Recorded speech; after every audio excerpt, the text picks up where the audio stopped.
Roger, it's wonderful to have you here. Now you live in Paris and you run the New York Times bureau there, but you've known Europe very well and you've worked in Europe and you grew up in Europe. So I wanted to ask you this question about sort of the globalization and its discontents, sort of the rise of political movements in Europe that question fundamental features of the international order and of globalization. It seems to be a trend that is not exclusive to Europe, but it's happening in Europe. It's happening definitely in France, where you live, big time. Here, Germany, and many other places. No? Where do you think this is all coming from? Well, thank you, Manuel, and a pleasure to be here. I think there was a great deal of optimism and a certain number of illusions about our liberal democracies when the Cold War ended 30 plus years ago, and everybody thought history was moving in the right direction. All met in a moment which symbolized this healing of Germany's psychological wounds. Happiness today in Moscow lay in the communal pursuit of a Big Mac. You've seen a tremendous rise in inequality in recent decades. You've seen a growing disparity between what I would call the wired metropolis of the knowledge economy, where people live globalized lives and feel comfortable within them, and what the French call la périphérie, the periphery, the outlying areas, in the United States sometimes referred to as flyover country. And in these areas, life has been lived very differently. It's been lived as being excluded, being forgotten, even being invisible. Tractors barricading highways, manure dumped at government buildings, farmers erupting in protests across the continent.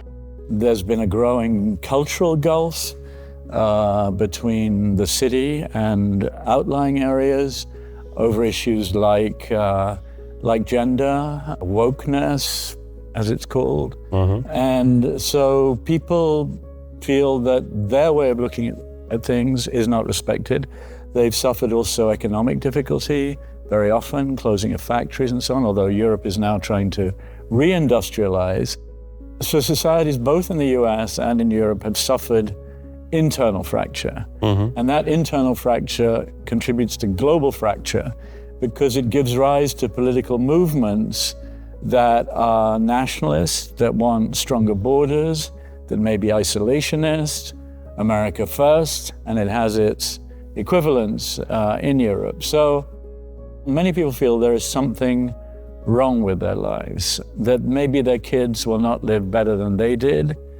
And it creates an anger and a malaise that then feeds the rise of a Donald Trump, of the AfD, extreme right party in Germany, of Marine Le Pen in France and Jordan Bardella, and on and on and on and on. Can I ask you something? Because part of the anger of these groups has been sort of against the elites in a broad sense, so political elites, business elites, intellectual elites, to some extent with the media as well, no? Because they didn't feel that they were being seen or heard.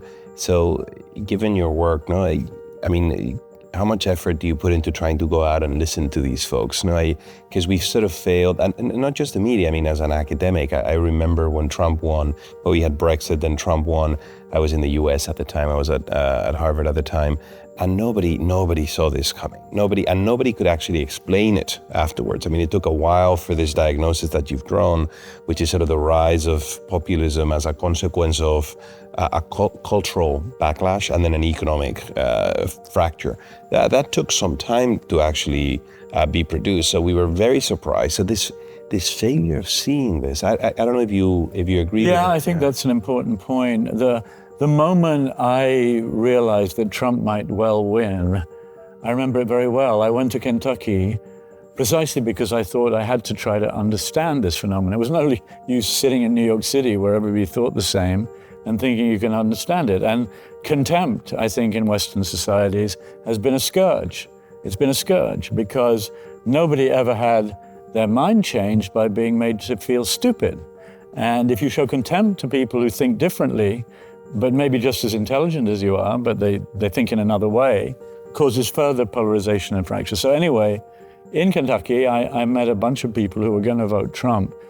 And what struck me was they had no illusions about him. He may drag us into a war. He's far from ideal, but we need to blow the system up. We need radical change. And I think that's what you're beginning to get in France. We've tried everything. Now we need to try something different. And it may be perilous, but we feel that the cards have been stacked so unevenly that we need to do something. So yes, I agree with you. I think, look, on the eve of the 2016 election, I think the New York Times had 91% Hillary Clinton victory and 9% Trump. And then the needle, as the evening went on, went in one direction, toward Trump. So, the commons in our societies, the places where people of different backgrounds converge and can actually exchange ideas, have diminished. Everybody's in their silo. They get comforted in what they already believe on the social media channels they choose or on the TV networks they choose. And it's pretty dangerous. Can I ask you about that? Because it was precisely where I was headed with this. And just a quick comment, by the way, before I do that on the contempt, because it was so evident, no? I think Hillary Clinton referred to these folks as the deplorables at one point. She did. In Europe, in Spain, we had, of course, the 50M movement, and people here refer to them as, they call them perroflautas, which is a combination of dog and flute. So you can imagine this is, it was a way of saying sort of these folks, the attack sort of on the values of the youth, this idea that they don't have the right set of values, and it's an issue of this generation, and not looking at the underlying facts of economic fracture and many others. I think that has been a clear problem. Another line of argumentation is they're misinformed, they're disinformed, and there might be some substance or not to this. So I wanted to ask you, because of course you've been working at traditional media for a long time. What do you think is happening to the sources of information for folks? And do you think this is magnifying these problems, or how is that playing out? How do you think of that? Well, along with everything we've been talking about, there's been a fracturing of the understanding of the word truth. Donald Trump's fake news campaign certainly hit home in many ways, and a lot of people don't trust the media. I think, look, there are a lot of journalists working in good faith to try and establish the facts, make sure they're facts, and present them in a balanced way. There are plenty of media outlets, Fox News, and other equivalents in Europe now that are presenting, are not so concerned with the facts and are presenting a very lopsided picture. Now, they would say the mainstream media does that in the other direction. So I think, yes, I think that is certainly an issue. Young people need to try to learn how to balance different viewpoints to reach a balanced conclusion. But even as I say that, I think it's a long shot, because there's so much in our society that's just tilted in one way. I mean, everybody during the Trump campaign, I would say, well, 5 times a day he lies. And I said, no, he's the most honest guy in politics. I said, well, how can you say that? And I said, well, he tells it like it is. He said things that nobody else would say. I mean, starting with calling a lot of the Mexican migrants rapists in his first speech. He immediately went to number 1 in the Republican race for the nomination, and he was never dislodged from there. They're bringing drugs, they're bringing crime, they're rapists. So let me ask you a final question, which is sort of on, do you think folks are now listening to this underlying sort of noise in our society's level of discontent? Is this better covered, better understood? And do you think there's now an appropriate reaction on the part of policy? What is sort of connected to this? What is the solution to this, if there is any? Is it about leadership? Is it about crafting better economic policies? I mean, how sort of a vision moving forward?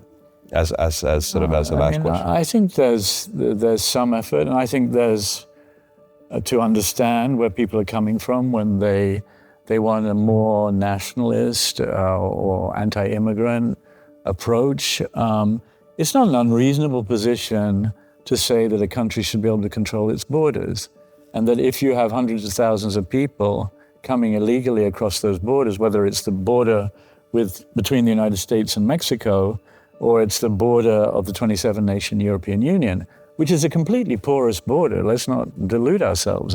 There's this police force or customs force, Frontex, but I don't know how many agents it has, but for a very, very long border, it's entirely inadequate. So to say this is an issue, this is a problem, or I see my neighborhood changing, I see the schools where my kids are changing, these are not wildly unreasonable positions. And both in the United States and in Europe, there's been a great deal of difficulty in trying to reach some kind of agreed immigration policy. That's one area where if there could be such a thing, it would make an enormous difference. I do think that journalists have a solemn responsibility, boots on the ground. You've got to get out there if you're going to understand. And you have to talk with an open mind to people, as I said, who have different views. Mm-hmm. That doesn't make them stupid. Some of them are stupid, and some of them say wild and racist and bigoted and totally unacceptable things. But many of them are people who think liberals have gone too far. They've gone too far in their wokeness. They've gone too far on gender transitioning. They've gone too far, in their economic privilege. They've gone too far culturally, too far in just throwing open the doors to any migrant who wants to come. And these issues need to be debated rather than viewed as two sides of a chasm with no way to come across. When there's a wall, when there's a chasm, understanding disappears, and when there's no understanding, that's a direct route to conflict. Absolutely. And my biggest source of optimism is that part of this diagnosis, I think, is now much more widely shared than it was in 2016, 17, even 2018. So I think that some of the solutions are being built. So I'm much more optimistic than I was in 16, 17. Yeah, I'm in a way too, just because I think the level of connectedness in our societies and between societies compared to when totalitarian systems were built or compared to when world wars came about is so exponentially greater and only going further in that direction. That degree of connectedness, particularly among young people, is positive, and it can't be undone, I don't think. And it's a source of hope, at least to me. Absolutely. Well, Roger, thanks so much. Thank you very much. Thank you for being here. Thank you. And for sharing your thoughts with us. Thank you, everybody. Pleasure.